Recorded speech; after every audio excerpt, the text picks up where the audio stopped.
what's up? We're back working on the truck. Probably be the last time that we work on it before we start working on the Civic, which is going to the shop this coming weekend. But for now, a couple of things came in for the truck, just minor stuff. We're gonna put a thermostat in it again. The last time that we tried a thermostat, we just, shit luck, everything was working fine, and it was actually doing what it was supposed to be doing. It would come up to temp quick and it would stay there, as opposed to how it is right now without a thermostat, where it takes forever to get up to temp, and then it gets a little bit warm if we sustain highway driving for a long period of time. We went racing after we put that thermostat in there, and it wouldn't open. And so we had to cut it out because we had to race that day, and I wasn't gonna not race just because of the thermostat. So cut it back out, put the other one back in there. And that's how it's been since then. So we're gonna try putting the thermostat in there again and see if it helps out. The major item that I guess we're gonna do is we're gonna try some new injectors. So the guys from DNR Auto, as well as obviously Snake Eater Performance, sent us some injectors, and we're gonna test them out. They are a Bosch base 210 pound injector.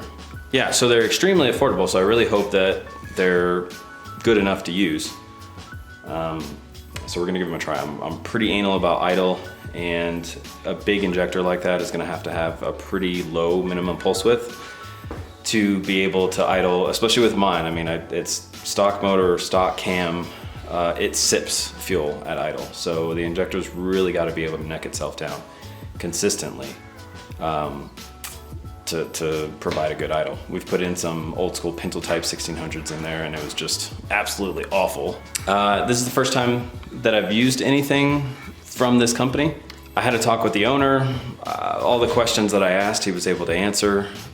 So really it's just down to testing and making sure that it actually does what he says they're gonna do. So, and I think they will, because the 1500 cc injectors that they put out not too long ago have been working great in a lot of cars. I know the guys from Sloppy Mechanics, Matt Happel, did a bunch of testing on it. I think he's put them in multiple cars, and even long-term testing, the first car that they put them in have done pretty well. So I can't imagine that the same company would put out an injector that wasn't capable of, duplicating the same results. I hope. And yeah, we'll see. Alrighty.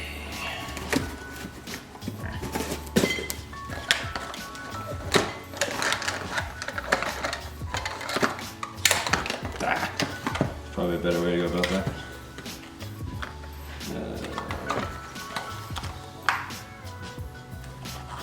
So the ones that we got are the LS1 length, the EV1 plug-in body. And the main reason why I got these is so that I wouldn't have to use adapters. The body of this injector is the right length for, like the Holley manifold and a bunch of other manifold. Anything basically that's catered to LS1, LS2, and LS6 length. This is going to fit in without having to buy adapters. Adapters aren't very expensive or anything like that, but when the injector itself, it's really, really well priced. And you start putting on adapter cost on top of that, not to mention a plug adapter cost on top of that, just to fit what you already got. I mean, it doesn't make sense to do so. So, depending on what manifold setup you have,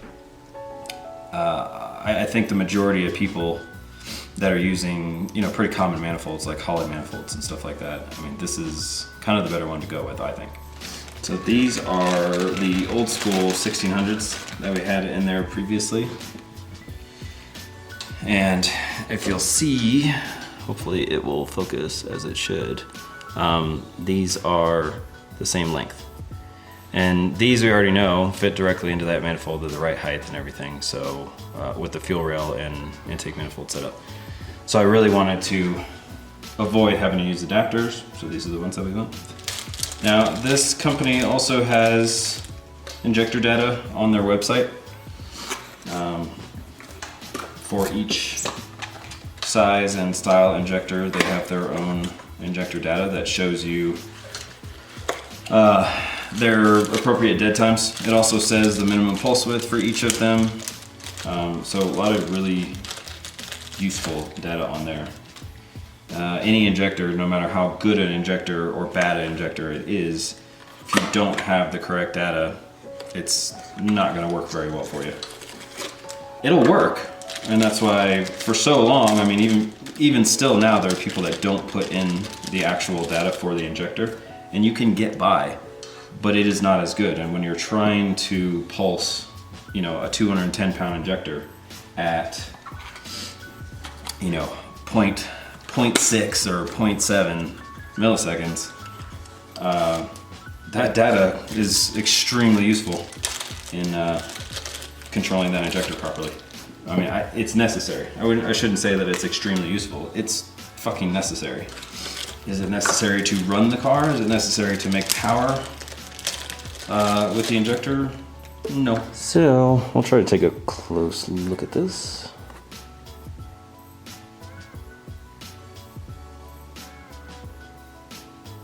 The testing that we saw on other injectors, I believe they say the same of these, is that they should all be within 2% of each other. And that's more than good enough. I mean, especially for me, because I tend to tune on the conservative side.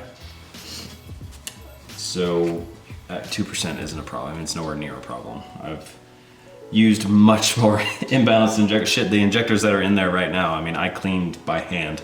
I have no idea if they flow anywhere close to each other, but leave enough leeway in what the target air fuel is. So the average of all the cylinders is safe enough to where even if there is one that's running richer than another cylinder, the leanest cylinder should still be safe enough, averaging out that target air fuel ratio. So it's not proper, but I was impatient, so I just cleaned them up and slapped them in there. Runs great. Okay, so now we're gonna get to swapping out or putting in the thermostat, and we're gonna change the spark plugs out too. I forgot to say that. So we're gonna do that right now, and then we'll get to the injectors. Okay, we just did two things real quick, and then we're about to start it up right now. And the heat wrap on the coolant hoses, it was getting old. I mean, it never melted through or anything like that, which is surprising because it's actually always touching this pipe, which glows sometimes. So good job, regular parts store tape stuff. But I just put another layer on there just in case, because just from vibration it was starting to kind of rub through. So hopefully that'll last another 2 years. And then we just did the, I had these plugged off originally. We just got this thing to loop it instead. And then we put another thermostat in there, which I might have bought the wrong one. I'm not sure. We'll find out if it opens or not. So yeah, we'll start it up now.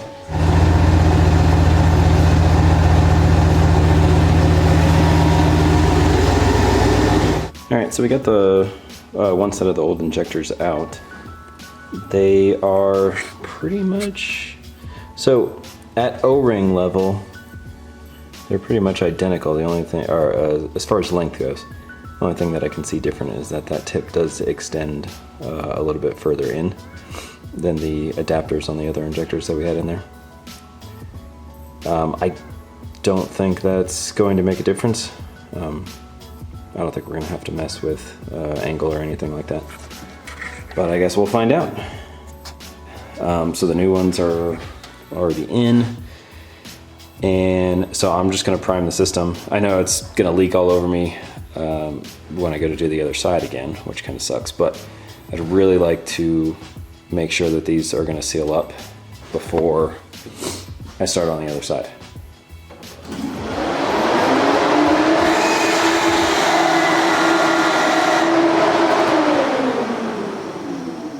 Prime it one more time.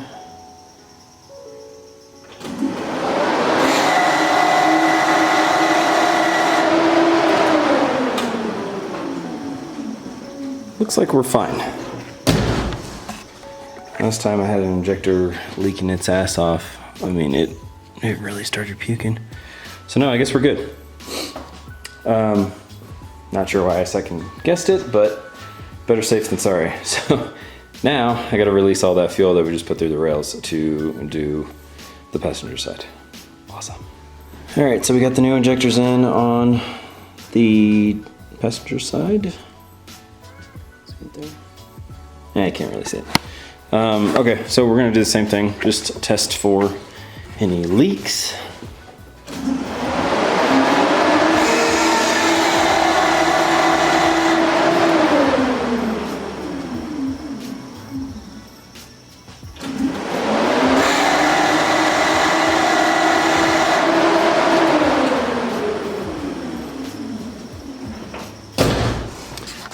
Good.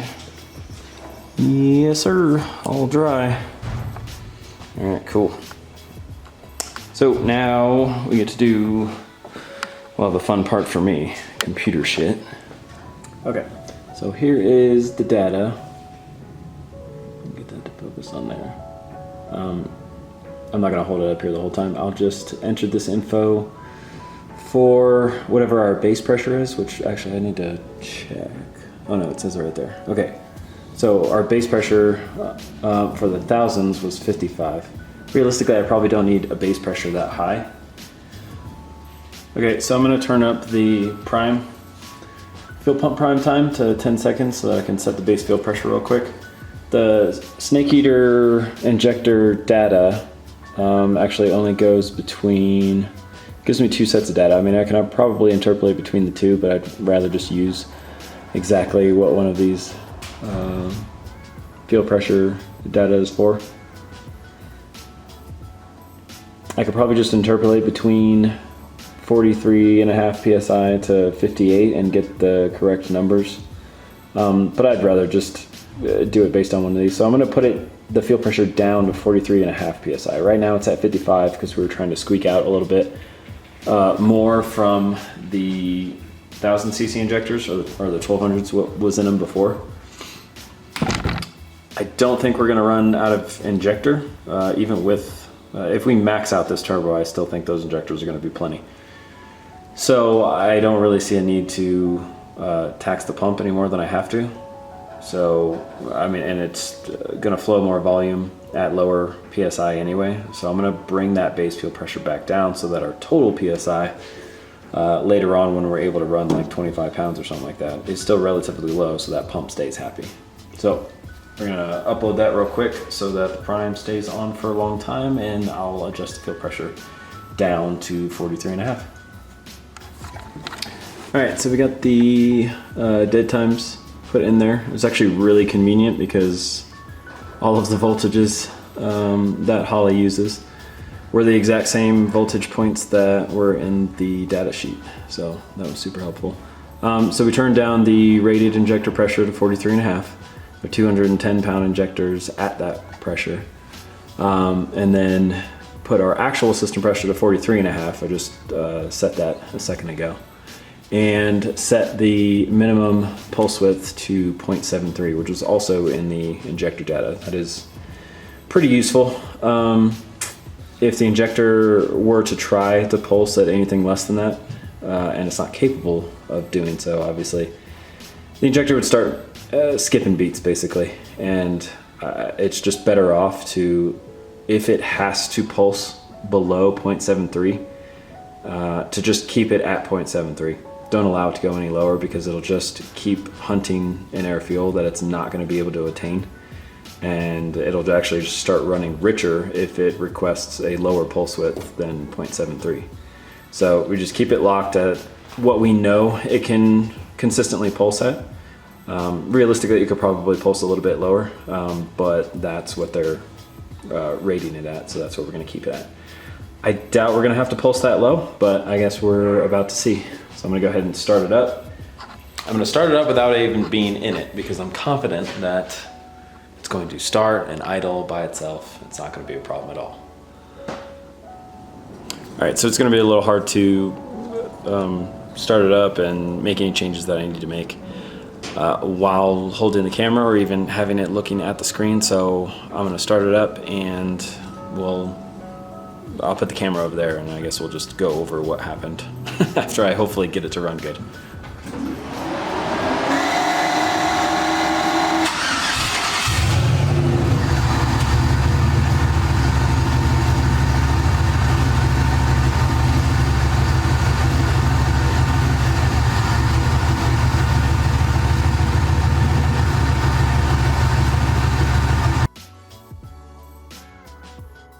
Okay, so it was, I don't have a passenger seat in there, so I couldn't take Hayden with me, but we got finished kind of testing out the new injectors, and it did really good. What are you doing?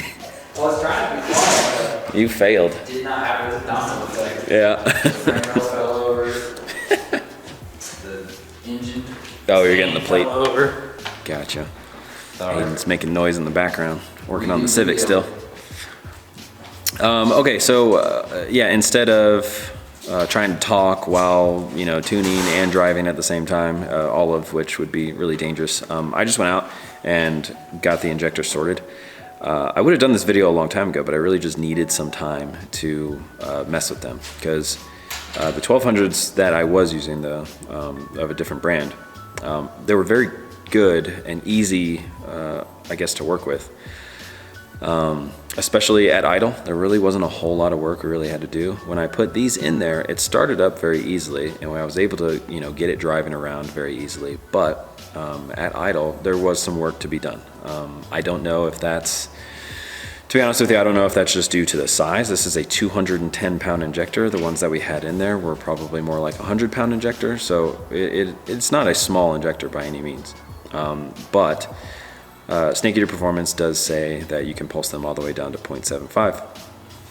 I didn't have any scenario where I had to pulse down that low, but what we did have to do was mess with phasing a little bit. So we did have to start changing the time at which we squirted the fuel in, which I didn't have to do with the other injectors that we've used. I've actually never had to do that with any of the other injectors, but it was a solvable thing. I wouldn't really call it an issue. It was just the fact that in order to have these injectors idle good with our ECU and this motor, this is what we had to do. So I'll show you this here in a second. And I'm showing you mainly this because it made the biggest change. All of the other stuff that we had to do is pretty standard tuning stuff where, you know, you have to worry about a tip end. So the acceleration enrichment in here, there's a couple of tables that have to do with, you know, TPS rate of change, TPS amount, based on coolant temp, intake air temp, stuff like that. That's all just normal stuff that any injector that we have in there, we're gonna have to mess with that. So that wasn't really a huge deal. If you guys have any questions about those items though, I mean, definitely let me know, and we'll try to put it into another video to answer those. But the big game changer was this table here.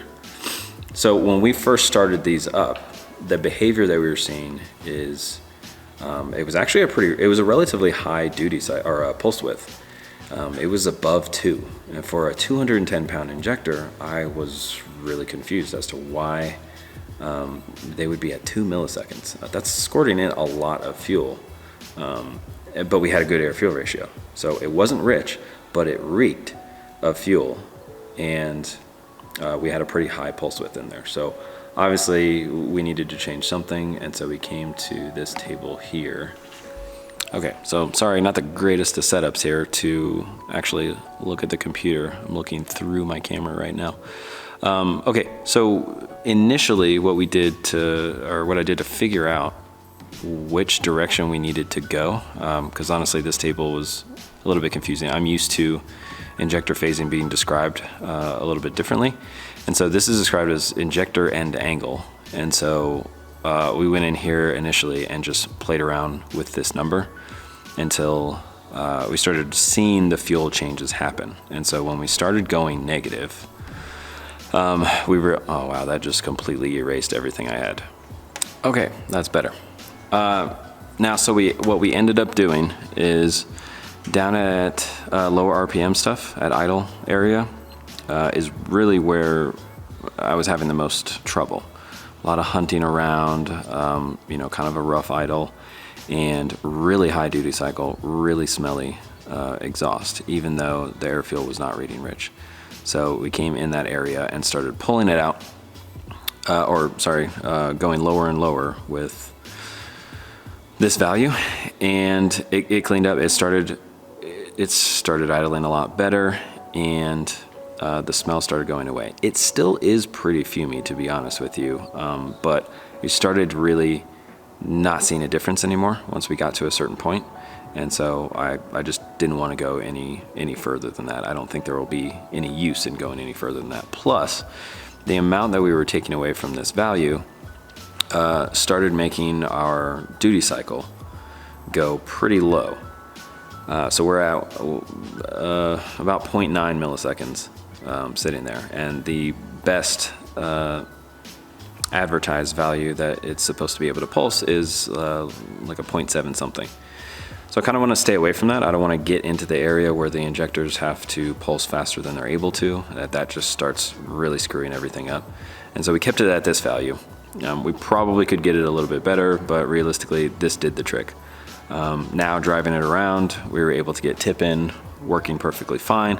You can smack it at, from a first gear, like 2 mile an hour roll, you can just stab the throttle and, it's nice and peppy.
So I guess overall, my impression of the injectors is that they're definitely a cost-effective option.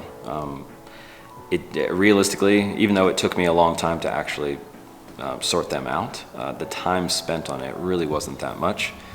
And realistically, you might have to do it with another injector that is still twice the price. So I like them. I'm going to continue to use them. I don't need anywhere close to this amount of fuel. So realistically, if anybody wants to buy them, I'll gladly sell them to them. And then I will get that same Snake Eater Performance, their 160s, because that's probably around all the fuel I'll ever need for the truck. But really happy. It did great on, so the only negative thing that I can see left over is that the idle is a little bit, I wouldn't say choppy, it definitely seems different than the 1000s. I was able to get a smoother running engine.